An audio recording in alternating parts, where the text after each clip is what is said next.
Olá, minha gente. Nós estamos aqui no podcast da Igreja Cristã Evangélica do Brasil. Eu sou o pastor Luiz César, estou na companhia do pastor Leandro Zambrotti, do Ministério Volare, que trabalha muito com acompanhamento de pastores, líderes, nessa saúde emocional e espiritual. Nós vamos conversar hoje justamente sobre isso, a saúde emocional da igreja, a saúde espiritual nesse tempo de pandemia, né? Talvez a pergunta que nós vamos responder é: qual o papel da igreja neste tempo de pandemia? Como é que ela responde à sua comunidade, ao mundo, nesse tempo de pandemia? Muito obrigado pela sua presença, bom tê-lo aqui conosco. Prazer, pastor. Obrigado pelo convite. Bom, nós estamos num tempo em que a igreja está no centro das questões, agora até jurídicas, né? Até jurídicas. Quem imaginaria que o Supremo Tribunal se debruçaria sobre o tema se a igreja deve abrir ou não em tempos assim de pandemia, em tempos de calamidade. Isso já demonstra a relevância da igreja, né? É um grupo relevante. Nós queremos tratar disso. Muitos dos nossos colegas, pastores, ficam em dúvida. Muitos da igreja ficam sem saber o que fazer, meio perdidos, né? Sem orientação segura. E nós gostaríamos de uma forma assim, bem simples, mas com bastante dedicação, oferecer aos irmãos, aos colegas, às lideranças, aos membros da igreja e até outras pessoas, uma orientação que nós entendemos como denominação, como povo de Deus, como missão sobre esse tempo da igreja na pandemia. É muito importante a gente dizer inicialmente que nenhuma pandemia, nenhuma calamidade, nenhuma circunstância muda a natureza da igreja. A igreja é a igreja. A igreja ela é o corpo de Cristo e será fora e dentro de uma pandemia. Ela não muda nada. Nada muda Cristo, né? A igreja circunstancialmente pode ser atingida por algo assim, mas o evangelho, a essência da igreja não muda. É muito importante saber que a igreja é o corpo de Cristo. Jesus mesmo falou, né? Das várias ilustrações que a Bíblia tem de igreja, rebanho, lavoura, talvez essa do corpo de Cristo seja mais significativa, né? Ela tem um cabeça, ela tem uma direção, ela não é dirigida por homens, não é dirigida por Supremo, não é dirigida por concílios, ela é dirigida por aquele que é o seu cabeça, quando Jesus diz: eu edificarei a minha igreja, né? Isso é importante. Também, veja, quando Jesus manda os discípulos evangelizarem cada criatura, eles saíram pelo mundo evangelizando. O que é que nasceu? A igreja, né? Saíram evangelizando. Nasceu a igreja. Atos dos Apóstolos, nós temos aí dezenas de igrejas nascendo, na Macedônia, na Ásia, né? As igrejas foram brotando como fruto da evangelização ordenada por Jesus. E a gente já tem, por exemplo, na época do autor aos Hebreus, capítulo 10, versículo 25, que o autor, que é um pastor, ele diz: não deixemos de congregar-nos, né? Como é costume de alguns. Nós temos também no Atos dos Apóstolos ali a igreja nas casas, né? Casas de Áquila e Priscila. Paulo saudando ali a Áquila e Priscila em Romanos 16, ele diz: e a igreja que se reúne na casa deles. Então veja que a igreja ela tem fundamentos, vamos dizer assim, que extrapolam a pandemia. A igreja não mudou com a pandemia, não vai mudar. A igreja ela tem a sua essência antes, durante e depois da pandemia. A pandemia vai passar, a igreja vai ficar, né? Deus saberá juntar aí os seus novamente, né? Nesse momento. E talvez aí, pastor Leandro, a igreja nesse tempo de pandemia, ela continua cumprindo ali os seus propósitos, né? Os seus mandamentos, um pouquinho mais difícil agora, um pouquinho mais de restrição, mas não é essa restrição física, estrutural que limita a verdadeira igreja, não é isso? Com certeza. Por exemplo, muitos dos mandamentos que nós temos para a igreja, o mandamento de nos reunirmos, de adorarmos, pregarmos a palavra, em momentos de restrição a gente diminui um pouquinho, mas continua, né? Usando aí as redes sociais. Isso que nós estamos fazendo aqui hoje, certamente é em função de que nós queremos atingir um grupo que hoje não está lá dentro da igreja, né? Mas que no futuro voltará a estar, né? O que você tem entendido desse momento, pastor Leandro? Qual que é a sua visão dessa importância da igreja, desse novo modus operandi da igreja, né? Essa bolha que vai passar, mas que agora nós estamos nela, né? Sim. Eu acho que eu entendo que isso não é novidade na história das Escrituras, né? Tanto no Antigo Testamento como no Novo. E parece que hoje mexeu em uma coisa muito central nossa, que é o templo, a reunião num espaço que construímos para juntos adorarmos a Deus. Atos dos Apóstolos, capítulo 2, que é o texto clássico nosso sobre vida de igreja, fala que eles se reuniam unânimes no templo e partiam o pão de casa em casa, né? Então, essa relação com o templo está sendo mexida agora. Mas foi mexida no Antigo Testamento também, quando o povo foi levado para o cativeiro. Os exílios, né? Os exílios. Salmo 137, ele fala, poxa, eu não vejo a hora de voltar para Jerusalém e me juntar de novo. Eles não conseguem cantar, eles choram, né? Malaquias, que é um texto pós-exílio, que também vai falar, Deus uma hora fala assim, olha, será que não é bom fechar o templo? Um texto intrigante isso. Então, de vez em quando, Atos mesmo, capítulo 8, quase toda certeza, quando se instaura a perseguição, o povo tem que sair do templo, quem fica só no templo? Os apóstolos. Então, essa mexida no templo está mexendo muito com a gente, está perdido. Então, o que eu vejo é as pessoas sofrendo, porque o templo é um lugar de acolhimento, de manifestação da presença de Deus, de alimentar-se das Escrituras, da manifestação dos dons, porque as pessoas veem uma a outra. Então, um que tem o dom de misericórdia se aproxima, outro que tem a palavra de sabedoria aproxima. Os mandamentos recíprocos só acontecem se houver relacionamento. Se cada um estiver num canto, não vai ter manifestação dos mandamentos recíprocos. Mas vai passar. Eu acho que Deus está trabalhando as intenções do nosso coração em relação à construção, ao templo. Acho que tem coisas que Deus está forjando, como aconteceu no exílio. No exílio, o templo foi tirado.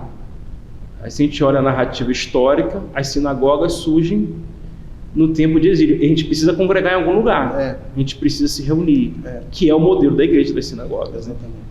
Então, eu acho que a gente está num período didático, as pessoas estão cansadas. Eu acompanho muitos pastores, né, que estão frustrados porque não podem trabalhar, tristes, inseguros quanto ao amanhã. Exercer o melhor dos seus dons, né? Exercer o melhor dos seus dons. Então, o ministério pastoral, ele tem dons específicos ali. E quando um pastor, alguém que é chamado para algum trabalho, ele se sente limitado naquilo ali, há uma certa frustração, uma certa tristeza, né? Com certeza. O que eu percebo é isso, porque eles têm tantos sonhos que Deus deu para eles. E eles chegam com muito amor à causa e agora se sentem mais tolhidos, né? O espaço de servir. Mas eu acredito que também tem algo que Deus está ensinando para nós como pastores, né? Então, eu tive muito tempo pastoreando a igreja local. Hoje eu estou um pouquinho mais fora. E eu vi o meu pastor da minha igreja local, o pastor João, se dedicando a fazer uma série de estudos sobre a Páscoa. Foi muito legal a iniciativa dele, preparando a gente para a Páscoa, porque a gente não podia se reunir para tomar uma ceia de Páscoa na igreja, né?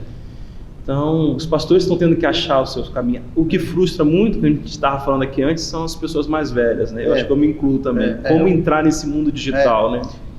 E eu tenho nutrido uma preocupação, conversado com alguns colegas, que parece que algumas pessoas já estavam com o pé meio fora da igreja, quase que na expectativa de um momento como esse, e que gostaram desse ambiente fora da igreja, gostaram do culto sentado no sofá, tomando a sua Coca-Cola, o seu leitinho quente, e sem aquele ambiente da igreja, né? Talvez aí a juventude, conversando com um líder de jovens da nossa denominação, ele dizia, olha, eu penso que a juventude foi a mais afetada. Aqueles que já se consideravam sem igreja, eles podem ter um pouquinho mais de dificuldade, e é bom a gente mostrar biblicamente e mostrar na história da igreja a relevância da igreja. Quando Gandhi era um estudante de direito na África do Sul, ele foi evangelizado por um anglicano, e ele então falou uma frase que hoje eu penso que reverbera no mundo. Ele disse assim para o seu evangelista: o vosso Cristo eu quero, o vosso cristianismo não, né? Eu quero o vosso Cristo, mas não quero a vossa igreja. E eu penso que hoje há muita gente, talvez esse número tenda a crescer na pandemia, depois no pós-pandemia eu acho que não, eu vou depois tentar explicar por que muitos gostam dessa frase. Eu sou crente, eu vivo a igreja, eu experimento a igreja, e sem a comunhão dos santos, né? Não estou falando nem necessariamente do templo, né? Aqui nós temos os grupos pequenos, os cultos nos lares, as reuniões de oração, as várias reuniões que a igreja tem, e também a escola dominical e culto, tudo isso se inclui, né? Mas eu queria pensar agora com o pastor Leandro, o que a igreja faz diferença, falando aí para alguém que não quer mais voltar para a igreja, alguém que cansou da igreja, alguém que desistiu da igreja, ou nós, aqueles que estão saudosos dos momentos bons da igreja, alguns momentos que a igreja faz bem, que o ajuntamento faz bem, que só a igreja pode suprir, não é? Sim. Não é isso? Por exemplo, algo que eu vejo muito comum na igreja é a questão da aceitação. Não sei se todos pensam assim, mas veja, a igreja ela consegue ajuntar ricos e pobres, né? Ela consegue ajuntar homens e mulheres, velhos e crianças, classes sociais distintas, raças, grupos. Ela consegue ser uma comunidade. Alguém me disse uma vez, só na praia tem tanta gente diferente assim. Um carioca me disse uma vez, só na praia. Gente de todo jeito, mas uma aceitação, de chamar alguém de irmão, de ser aceito, de passar por uma experiência de ser povo de Deus, né? Ajuntamento de Deus, comunidade de Deus. Paulo diz rebanho de Deus, lavoura de Deus, povo de Deus, corpo de Cristo. O fato de ter essa comunidade onde nós nos sentimos parte, faz bem. Nesse momento em que muita gente não pertence a nada, né? Sim. Pertencer faz bem, não é? Sim, sem dúvida. Acho que um dos grandes dores do coração humano, a busca do coração humano é um lugar de pertencimento, né? E se esse lugar de pertencimento é pautado pelo amor revelado na pessoa de Jesus Cristo, não tem lugar melhor para estar. E isso tem adoecido os corações. Assim, eu estava ontem à noite conversando com a minha filha antes de dormir, aí ela falou: pai, entendi por que você chama o pessoal da igreja de irmãos. Eles são seus irmãos? Aí eu expliquei para ela a diferença de irmão de sangue e irmão de fé.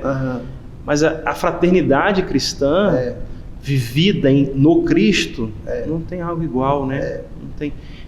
Ela sara, ela cura, ela liberta, ela afaga, ela pertencer, né? Pertencer.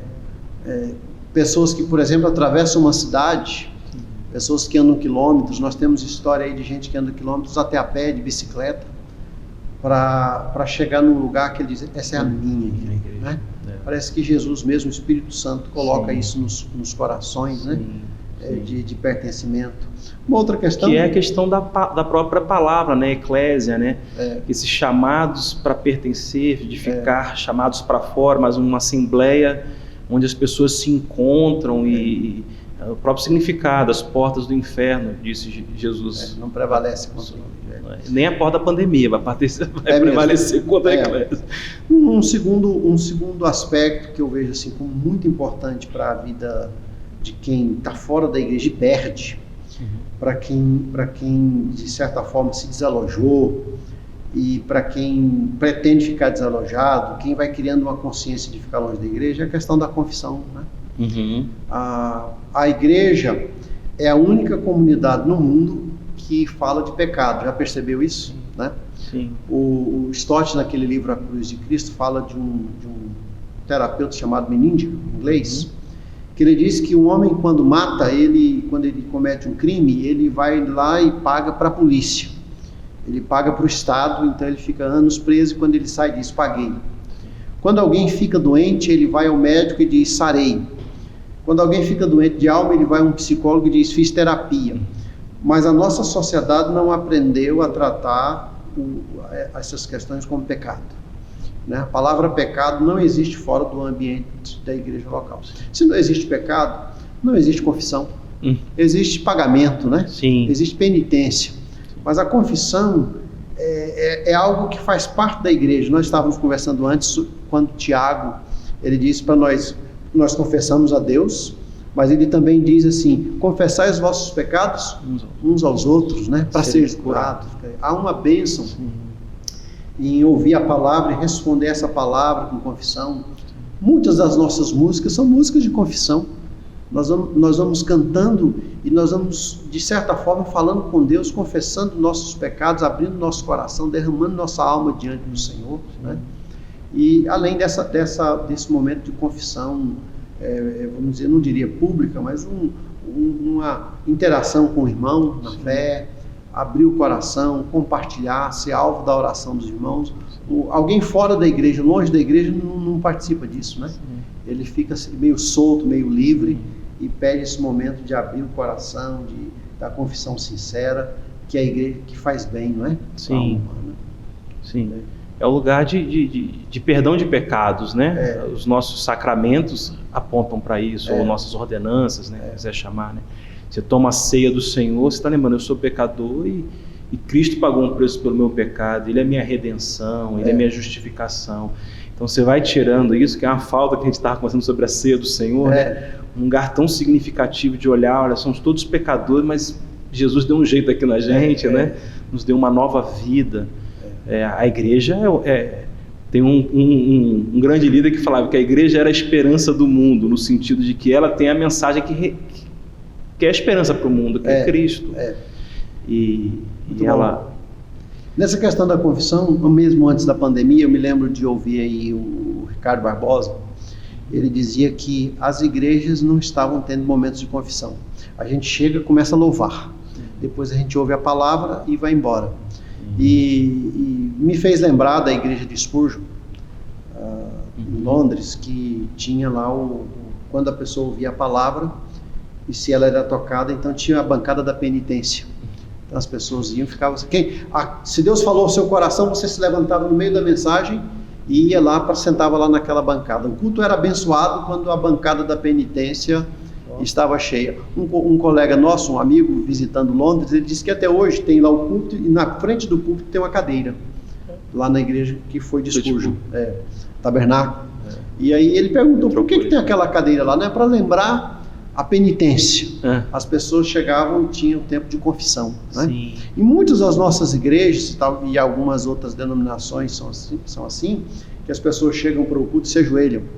É aquele momento de confissão que a igreja propicia, que traz aquele momento ali solene da pessoa tratar com Deus e confessar os pecados. E aí vem essa outra parte que você começou a citar, que é a igreja é um lugar de perdão, né? A parábola do filho pródigo me faz lembrar isso. Eu vejo aquela casa do pai como uma igreja. E filhos pecam, filhos erram, filhos se estranham. Mas quando um filho volta arrependido, ali está o pai, o grande pastor da igreja, né?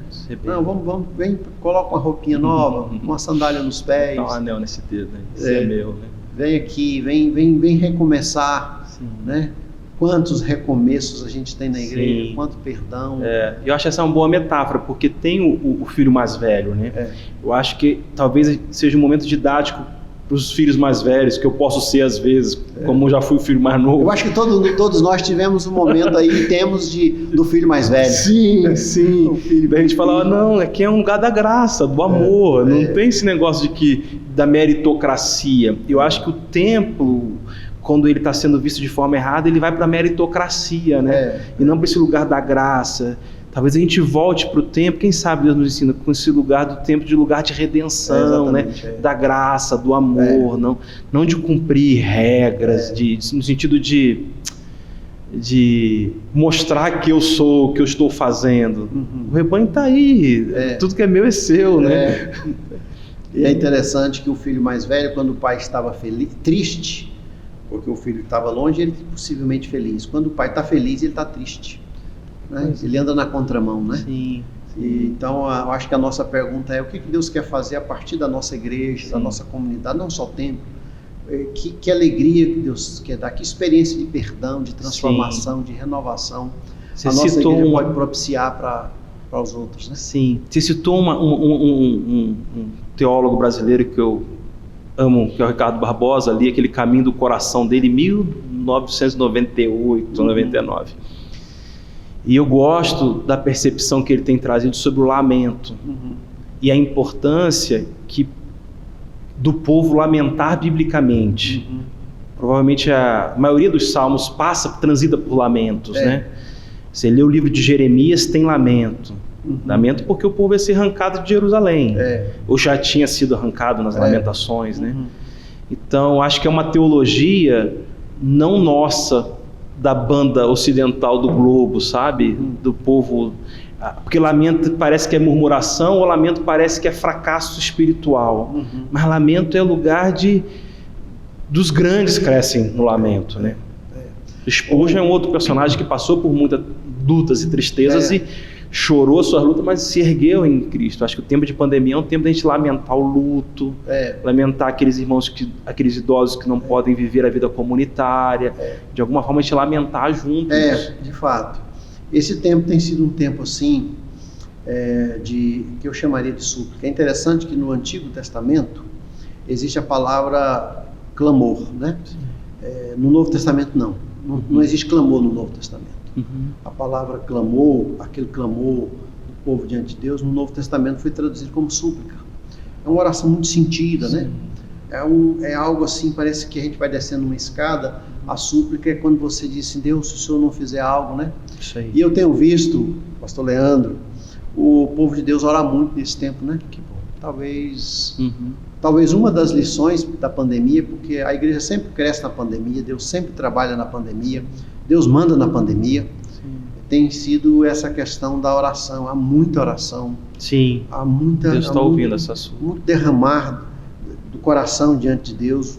Parece que o povo reaprendeu a orar, reaprendeu a não só mandar a imagem de mãozinha, quando alguém faz um pedido, muita gente manda a mãozinha, mas não ora, né? Mas nós aprendemos mais do que isso, né? Muitas orações nas noites, muita gente compartilhando esse tempo com Deus, e já é bom, né? Já é bom. E a dor faz isso, né?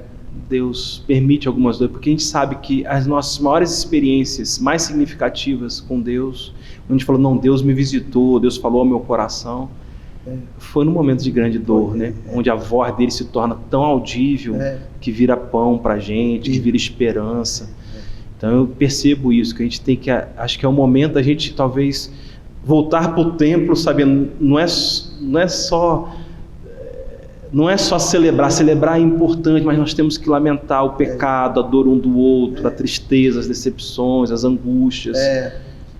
E experimentar, eu acho que é isso que eu vejo, a oração intercessória. Sim. Eu sempre percebi os crentes orando assim, na primeira pessoa: Senhor, a minha casa, os meus filhos, a minha igreja.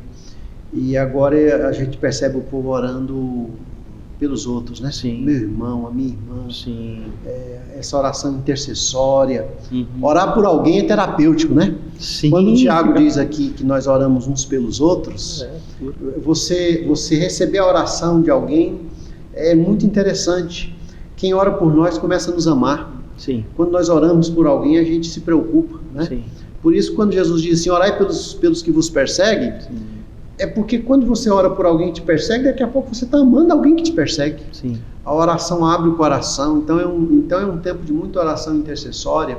Às vezes nós não conseguimos fazer isso no templo, mas vamos fazer no futuro.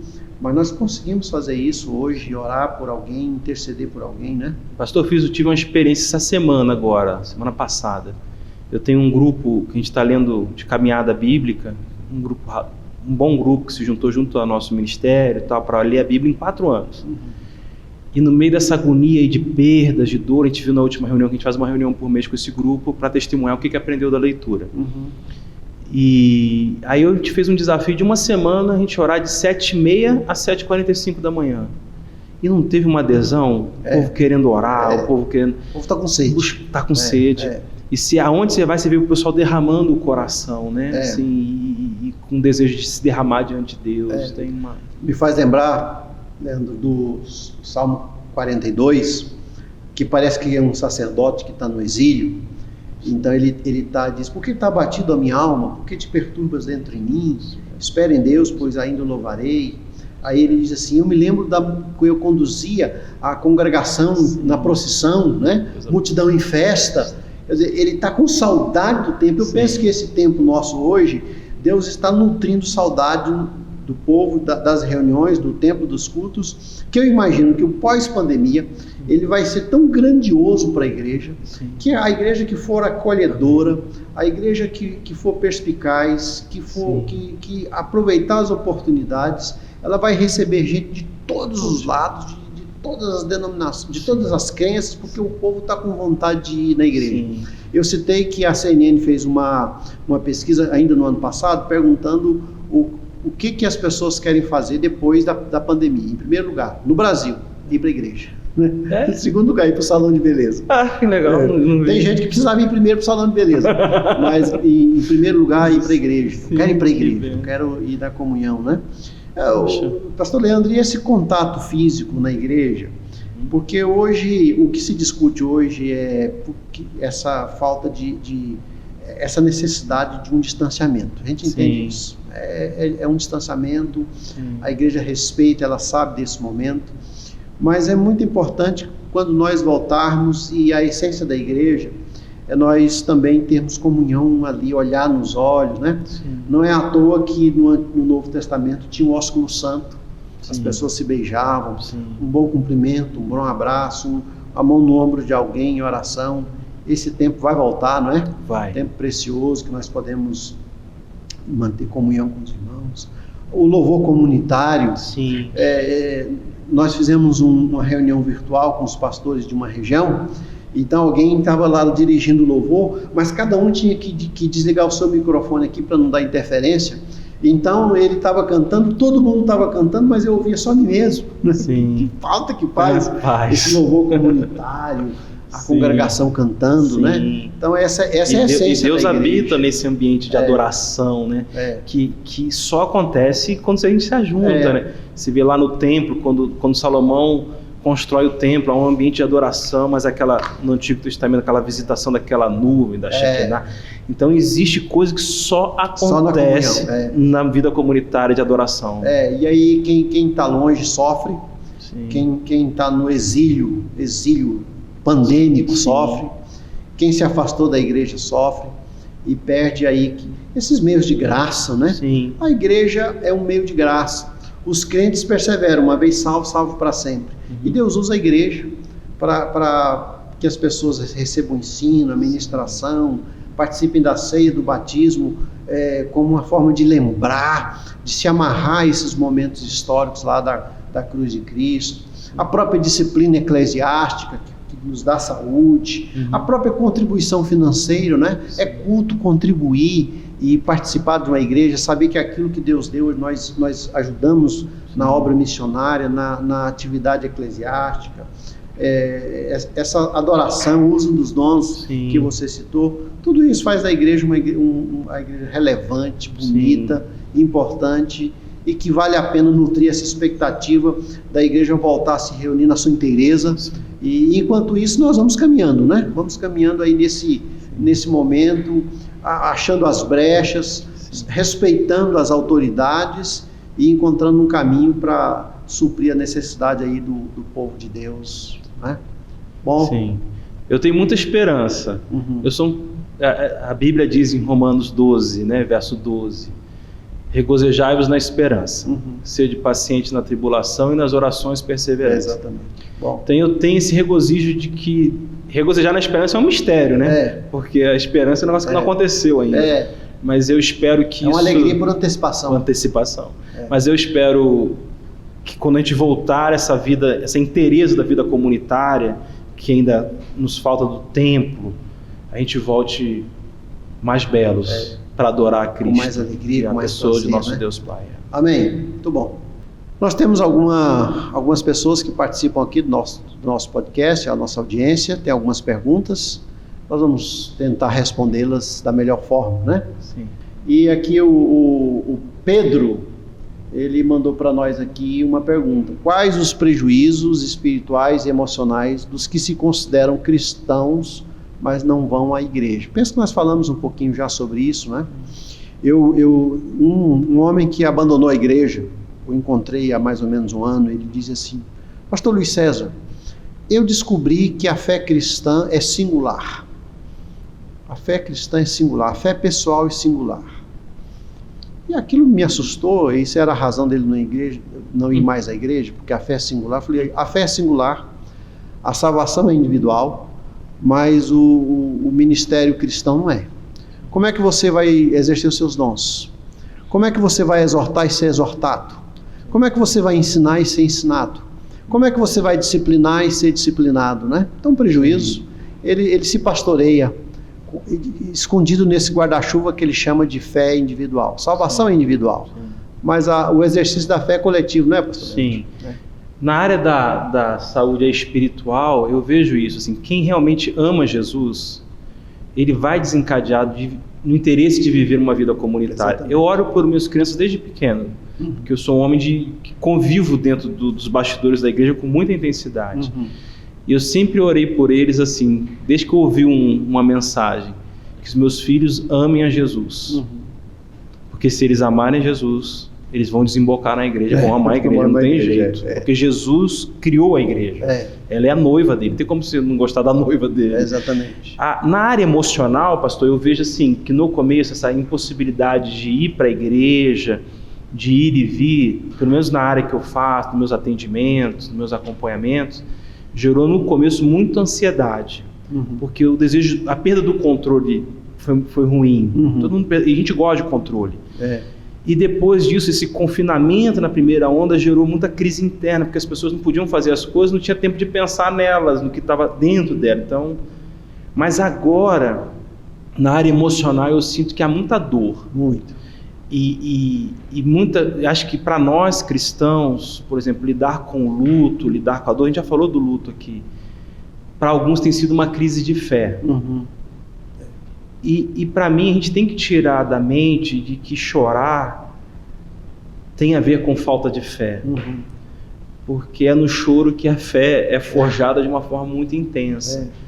Então eu percebo isso, pessoas sofrendo, mas tendo que passar uma maquiagem, dizer, não, eu estou bem. Não, você vai ter que sentir essa dor. É permitido sofrer, e o sofrimento faz bem para a fé. Jó passou... Se tornou um homem melhor. Viu a Deus. O Rubem Alves, nos seus bons tempos, ele disse certa vez que os olhos que uma vez choraram e sofreram serão para sempre diferentes de todos os outros olhos, né? Paulo fala da consolação que aqueles que são consolados promovem, né? E falando aqui sobre comunhão com Jesus e comunhão com a igreja, 1 João 7 diz: se porém andarmos na luz, como ele está na luz, mantemos comunhão uns com os outros. E o sangue de Jesus, seu Filho, nos purifica de todo pecado. Quem anda na luz, quem é purificado, diz aqui, mantemos comunhão uns com os outros. Não tem lugar para a vida cristã fora da igreja. Gandhi estava errado, né? É preciso ter essa vida comunitária. E uma coisa eu vejo que a vida comunitária ajuda é lidar. O abraço faz bem, o olhar no olho, chorar, de acabar um culto, a pessoa põe a mão no ombro do outro, ora por ela. Então, essa falta tem levado as pessoas também a um estado de maior tristeza, alguns casos entrando em depressão, e eu acho que a igreja tem que estar tendo esses processos depressivos que vão ser instaurados. Não tem jeito, a saúde... Já começou, né? Já começou. Conversando com um colega em Portugal, ele dizendo que Portugal já é um país depressivo por si só. Eu estive lá, as pessoas são depressivas, são tristes, é um país diferente. Muitas das mulheres vestem de preto naturalmente, e agora ficou pior, né? Que desafio a igreja tem, os missionários têm, num país de uma população cristã bem pequena, de atingir, de alcançar essas pessoas. Possivelmente, num primeiro momento, a igreja vai alcançar com esse apoio emocional, mas ela vai depois mostrar o verdadeiro caminho, que é Jesus, né? Quem mantém comunhão com Jesus, purificado dos seus pecados, mantém comunhão uns com os outros. Bom, vamos ver aqui a próxima pergunta aqui do Ed Rebouças. Quais serão as consequências da pandemia na rotina da igreja? Ou talvez, quais são, né? O que mudou? O que um pastor hoje, Leandro, pode fazer, um líder espiritual, para se manter sadio e atingir essas pessoas aí na rotina da igreja? Caminhos, Deus... Mudou, o púlpito não está tão presente, né? Então a voz do pastor, ele tem que achar um caminho dela ser ouvida pelas verdadeiras ovelhas que estão ali no aprisco. Então ele tem que achar um caminho, pedir graça de Deus. Não é fácil, porque o caminho não é mais daquele. Vai voltar, gente, vai passar, daqui a pouco a gente vai voltar para o púlpito e a comunidade ouvindo o ensino, a preleção, a instrução, a doutrina dos apóstolos. Mas o pastor, nesse meio, ele tem que achar um caminho, porque as verdadeiras ovelhas precisam dessa voz do seu pastor, aquele que Deus constituiu como pastor da igreja, da comunidade local. Então, um perigo grande, as consequências, uma que eu vejo perigosa é que há uma profusão de vozes pastorais aí, e a ovelha fica pegando um ou outro. Tem coisas boas, não vou negar, mas e a voz do seu pastor, que ouve, Deus constituiu o líder da sua igreja, aquele que ora por você, isso, que está lá quando você for no hospital, não vai estar aquele cara que está no exatamente, YouTube, muito bom, né? Boa lembrança, não é? Sim. As muitas vozes podem tirar de nós aquela voz, primeiro do nosso pastor, que é Deus, né? Sim. Alguém disse que essa geração nossa, ela é bem informada, mas não é formada. Aquilo que é conteúdo bíblico, o amor do seu pastor, é importante a gente nutrir isso e o pastor encontrar caminhos, né? Alguns pastores têm encontrado caminhos, né? Sim, tem sim. Eu acho que, por exemplo, esse movimento de oração, eu dei um exemplo, dá para fazer um movimento singelo de oração por essas mídias, visita os idosos e tenta ensinar para ele de como ele pode entrar e usar um recurso para orar junto, né? Então, a mudança, os cultos de oração não está tendo, né? As reuniões, então... Eu conheci um pastor que ele está visitando, ele chega na grade e ora dali mesmo, ministra a palavra do lado de fora. É assim que eu estou atingindo a minha igreja. Algumas pastores, alguns líderes estão ministrando a ceia em algumas comunidades menores. Algumas igrejas estão ali reunindo de 10 em 10, né? Que é uma ótima saída. Para ministrar a ceia presencialmente. Que dá para preservar o distanciamento social ali de 10 em 10. Não dá para dar aqueles abraços no final, mas a gente participa da ceia junto. Culto em estacionamento, como nós temos igrejas fazendo isso, as pessoas ficam no carro, a igreja está atingindo. Nós temos uma igreja em Brasília fazendo isso, ou duas. Legal. E respeitando a lei, mas buscando esses momentos importantes. Caminhos. Naquela expectativa, quando você citou o exílio, Salmo 137, né? Quando o povo estava na Babilônia com saudade do templo, a harpa estava pendurada nos salgueiros, né? Então eu penso que esse momento ele nutre em nós isso, uma vontade de nos reunirmos, de cantarmos, de orarmos, mas a igreja vai encontrando caminhos. Nós não abrimos mão da nossa membresia, os crentes estão lá. Nós só precisamos encontrar esses caminhos alternativos nesse momento, de buscá-los e de dar assistência para eles. E eu acho que, sem dúvida, os meios tecnológicos serão usados. Não dá para o mundo foi, né?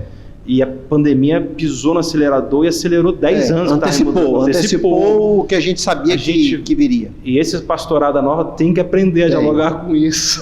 E a gente está aprendendo, a gente está aqui se esforçando por isso, né? Então acho que ela vai ser um canal do movimento da igreja. E Deus saberá seu tempo reunir os seus novamente, né? Sim. Muito bom, muito bom. Uma outra pergunta aqui, da Regina Pontes. Como a igreja deve atuar em relação aos cristãos que estão em quarentena? Eu acho que nós falamos um pouquinho sobre isso, né? Eu penso que o pastor Leandro citou essa questão da empatia, né? Há muito sofrimento entre nós. Eu penso dos que estão aí nos ouvindo, vendo, neste podcast, dificilmente tem alguém entre nós que não perdeu muito. A pandemia que estava longe foi chegando, e chegou de vez, né? Eu mesmo tenho aí, perdi tios, primos, gente querida, há pastores da nossa denominação bem adoecidos, né? Temos gente muito querida nossa, muito próxima de nós aí na UTI, e muita gente que perdeu, muita gente perdendo, muita gente que se adoeceu, que ficou doente por dentro, que adoeceu, melhor dizendo, e essa gente precisa de nós, precisa do povo de Deus, né? Precisa de quem está em mais condições emocionais e espirituais nessa hora. E às vezes um e-mail, um telefonema, um abraço, uma presença, um aceno, um carinho, né? Isso faz muita diferença nesse tempo de quarentena. Sim, a gente teve uma experiência agora recente, que na nossa igreja local, nós temos 4 casais, eu e mais 3 que somos mais próximos, assim, vínculos. E um deles contraiu a Covid. Aí a gente fez uma reunião virtual, não dava para dar abraço, eu queria te dar um abraço agora, mas não posso. E a gente pôde orar um pelos outros. Uma pessoa do grupo pensou nisso, né? Foi a minha esposa. Vamos juntar a turma aqui para orar? E foi um momento muito legal. A gente falou um pouquinho, mas oramos junto, estava lá na telinha, mas então acho que são caminhos em relação a essas questões que estão em quarentena, né? De sentir uma certa proximidade. A gente pode usar esse meio virtual para não dar o alento todo da presença física, corpórea, mas manifesta a graça, né? Acho que a gente tem, o que eu falaria também em relação à quarentena? Eu acho que a gente tem que, a igreja local e sua liderança devia, para mim, atuar com novos convertidos. Esses precisam de um apoio, são os pequeninos na fé, órfãos e viúvas. Eles tinham, acho que, uma atenção redobrada a esse grupo. Muito bom. Eu penso que está se cumprindo aqui quando o Tiago diz que nós devemos chorar com os que choram e nos alegrar com os que se alegram, né? Muita gente se alegra porque saiu da pandemia, porque venceu a pandemia. Minha família COVID, mesmo, minha mãe, né? 3 irmãos tiveram Covid, minha mãe ficou em estado grave, uma irmã, mas Deus, pela sua graça, preservou suas vidas. Elas estão se recuperando, então há momentos de alegria e há momentos de tristeza. E a liderança da igreja, os pastores precisam ser sensíveis e tentar de alguma forma atingir, encontrar esse pessoal, acenar para esse pessoal, dizer para esse pessoal: a gente está aqui, nós compreendemos, nós entendemos e nós gostaríamos de estar mais perto. E a seu tempo nós vamos fazer isso, né? Tá bom. Uma outra pergunta. Netim Pereira: como alcançar grupos mais isolados, como viúvos, solteiros, mais velhos e divorciados, etc. Isso que talvez não só na pandemia, mas como é que a igreja pode aí na sua trajetória alcançar os viúvos, solteiros adultos, né? Os mais velhos, os divorciados, esse grupo que às vezes se sente um pouquinho não privilegiado pela programação da igreja. Nós somos a comunidade que defende a família, né? A gente prega isso, o valor da família, né? E isso é certo, mas não adianta. A igreja é um extrato da sociedade, vão ter pessoas viúvas, vão ter solteiros, vão ter pessoas idosas, vão ter as pessoas que tiveram que passar pela tragédia do divórcio. Eu acho que começaria com oração, sabia, pastor? Acho que eu falei assim: Deus, levante uma pessoa que vive essa realidade, cheia do Espírito Santo, e faça esse movimento aqui dentro da minha comunidade. Para orar, para interagir ali, para conversar. Uma atividade. Agora não dá para reunir para comer um chá dos idosos, mas eu oraria, porque é um movimento do Espírito Santo. Se eles estão lá, Deus vai levantar pessoas para cuidar deles, através da liderança, através dos seus pastores, mas essa multiplicação. E como eu disse, daria atenção a alguns grupos de forma especial, como viúvas ali. Nas 8 marcas de qualidade das igrejas que mais crescem no mundo, DNI, uma marca que é trabalhada ali relacionamentos marcados por amor fraternal. As igrejas que desenvolvem esse amor fraternal, elas crescem muito, né? Eu tenho uma irmã que mora no interior, e uma cidade pequena, e ela disse que a igreja começou um trabalho lá com surdos e mudos.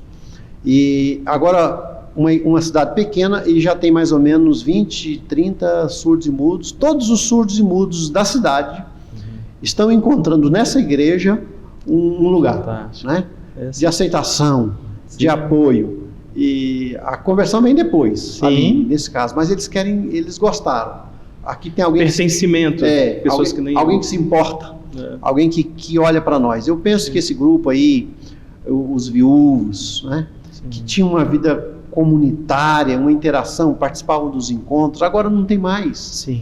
Um jovem adulto que já não se sente muito à vontade ali na programação da igreja, alguém que de alguma forma se isolou, envelheceu sozinho, a igreja precisa ter um olhar muito atento, muito amoroso, muito carinhoso, e a igreja que fizer isso, ela vai crescer naturalmente, ela vai ter uma experiência de crescimento, porque é um grupo que precisa muito do apoio. E esse não é um desafio só da pandemia, acho que esse é um desafio que a gente já lidava no nosso pastorado. Já lidava e vai continuar lidando, né? Mas temos que abrir os olhos. Um olhar atento para esse grupo aí, que às vezes a gente olha para os grupos majoritários da igreja e esquece esse grupinho que está ali meio do lado e que um olhar amoroso, tanto pastoral como da comunidade ao redor, vai fazer bem e vai atrair outros, né? Sim. Algumas igrejas nossas já têm isso. Sim. Uma igreja que pastoreei tinha ali o Marta e Maria, a comunidade Marta e Maria, e aparentemente 2 mulheres solteiras adultas, e que é uma comunidade que cresceu e fez bem ali aquele grupo, né? Que bom.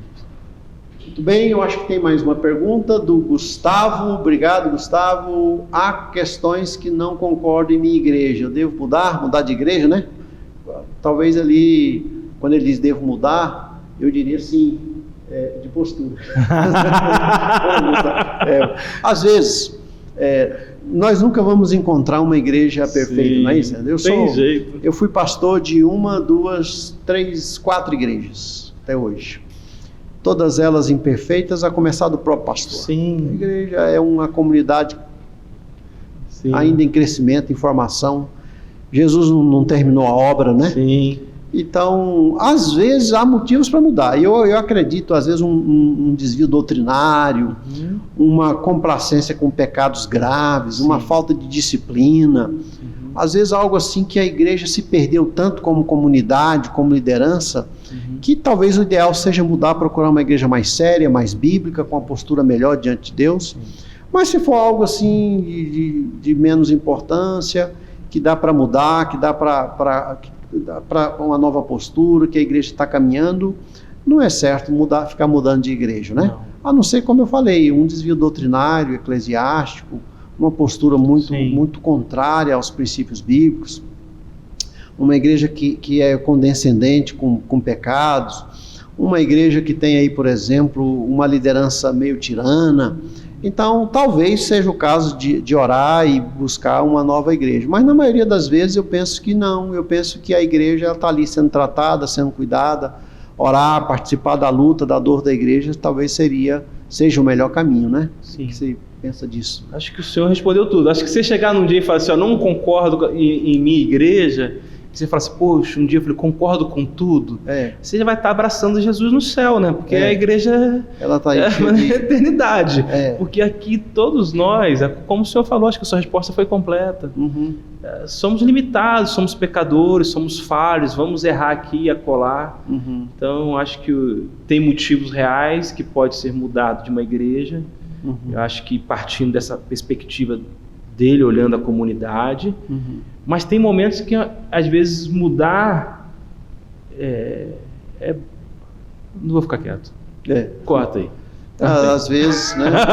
Tá bom. Eu fiquei pensando assim, quando o crente começa a ficar muito crítico e ser um cara que vai dividir a igreja, acho que às vezes é melhor ele mudar. Tipo, não vou dividir aqui, ou mudar de postura. Mudar de postura, essa é melhor, né? Tomar uma decisão nova diante de Deus, ser menos crítico, contribuir mais proativamente aí com a igreja, né? E procurar ver o melhor das pessoas, julgar menos e deixar Deus cuidar da igreja. Nós temos que ter em mente o seguinte, a igreja não é de homem algum. Né? Quem cuida da igreja, quem disciplina a igreja, quem tem um olhar soberano sobre a igreja é Deus. E de uma maneira ou outra ele sempre vai trabalhar para que a sua igreja seja perfeita. Né? Swindoll tem um livro, A Noiva de Cristo, que ele fala igreja comunitária e igreja metropolitana. Exatamente, eu li. E tem muito bom. E tem um momento no livro que ele fala o seguinte, que a igreja, acho que virou uma igreja metropolitana dele, começou e tinha um grupo razoável de números de pessoas, e tinha um membro da igreja que queria a expectativa que fosse uma igreja comunitária, onde tivesse uma relação Aí ele falou assim, tem momento na vida que eu falei assim para ele disse que foi bem sincero com a pessoa, falou assim, olha, será que não tem uma comunidade que essas suas expectativas serão supridas? Difícil um pastor falar isso. Muito difícil, porque a gente quer todo mundo junto.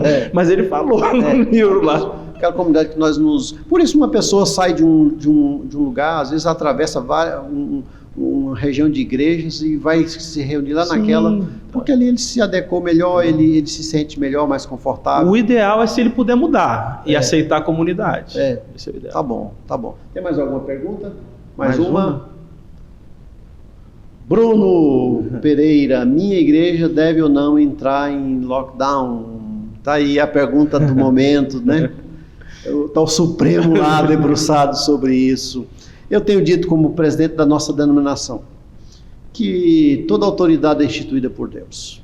As autoridades não estão brigando só com a igreja, estão brigando com todo mundo, estão impondo restrições a todos e raríssimas exceções.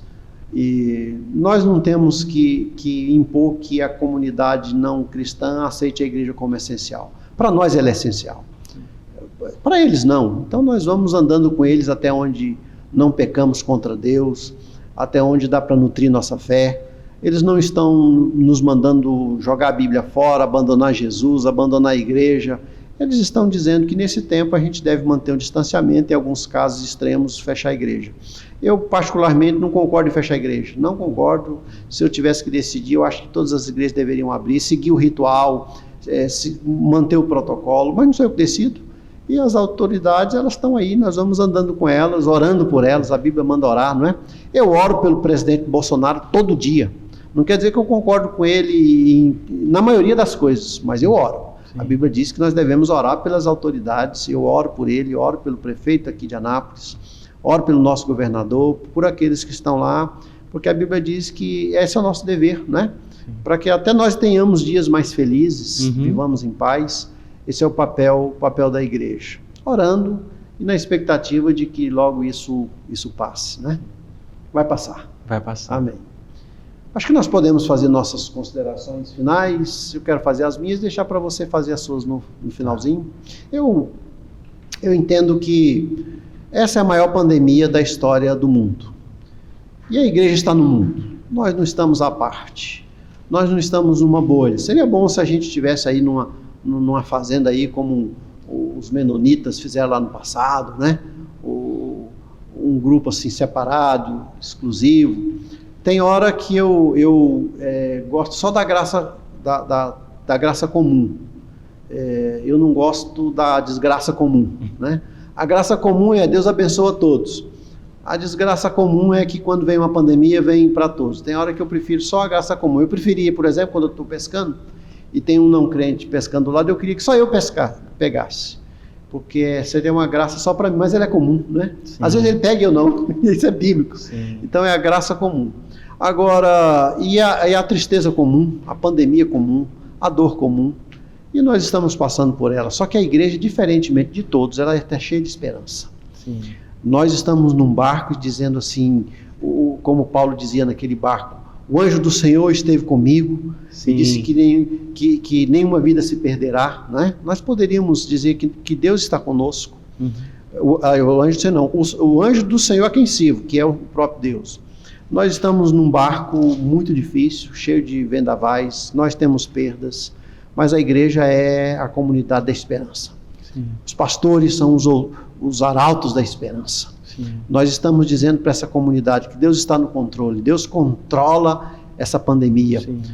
Deus fala ao universo, mas Deus fala também à bactéria. No maná, quando Deus mandava o maná na sexta-feira, Deus falava assim para a bactéria: hoje esse maná não vai apodrecer. No sábado esse maná tem que estar perfeito. Deus ordenava ao micro-organismo. Deus conversa com o universo. E Deus conversa com o micro-organismo. Deus está no controle. Essa pandemia foi mandada por Deus, ela vai terminar quando Deus achar que ela deve terminar, e nesse tempo Deus está trabalhando, a igreja está crescendo, avançando, o povo de Deus sempre vai crescer nessa pandemia. Então vamos aguardar com muita oração, com muita esperança, nutrindo esperança, porque ela vai passar, vai deixar, tem deixado muitas famílias em luto, em tristeza, mas lembremos que Deus é dono da vida, dono da morte, né? Quer vivamos, quer morramos, diz o apóstolo Paulo, nós somos do Senhor, né? Essa é a nossa mensagem nesse tempo de pandemia. Amém. Minhas considerações finais sobre o lockdown, o que eu acho? Eu acho que a igreja não está fechada. A igreja com o movimento, ela não para. Exatamente. Ela está privada de algo muito importante, que é se reunir como comunidade e cultuar o Senhor. Minhas considerações finais, Deus preside o dilúvio. Deus presidirá para sempre. Diz o salmista. E ali, quando ele diz a palavra dilúvios, ele está falando do dilúvio lá do Gênesis, capítulo 6. Então, no maior caos que se instaurou na história da humanidade, Deus continuava reinando. Acho que resgatar essa teologia da soberania, esse conceito que existe um trono ocupado, e que esse trono ocupado não é por um tirano, mas por um Deus que é o nosso Pai, e que se inclina para cuidar da gente no meio desse caos, é a essência. Ontem eu estava conversando com um pastor, plantador de igreja, numa dos meus acompanhamentos. E aí eu falei, então me diz aí, o que Deus tem falado ao seu coração ultimamente? Qual o texto? Eu fazia muito isso quando era pastor de igreja local. Qual o texto bíblico que Deus tem falado ao seu coração? Fazia isso de supetão, né? Aí eu falei, estou fazendo igual eu fazia quando eu estava pastoreando a igreja local. Aí ele me deu esse versículo aqui. Deus é o nosso refúgio e fortaleza, socorro bem presente nas tribulações. Salmo 46. Nós temos proteção, refúgio, nós temos poder na fortaleza e nós temos a presença desse socorro no meio dessa tribulação pandêmica. Ele está aqui conosco. E lá no versículo 10, aquietai-vos, né? E sabei que eu sou Deus. Que eu sou Deus. Pronto. Sou exaltado entre as nações. Tem alguém coordenando tudo isso aí, né? O grande maestro do mundo é Deus, soberano, reina e faz a sua igreja caminhar triunfantemente, né? Nos conduz em triunfo. Nós temos que descobrir o que Deus está querendo dizer, querendo fazer nesses dias tão difíceis, mas que passaram. Amém. Deus abençoe a todos. Obrigado aí pela audiência, obrigado, pastor, pela presença, pela participação. Pelo convite, pastor. Abraço a todos.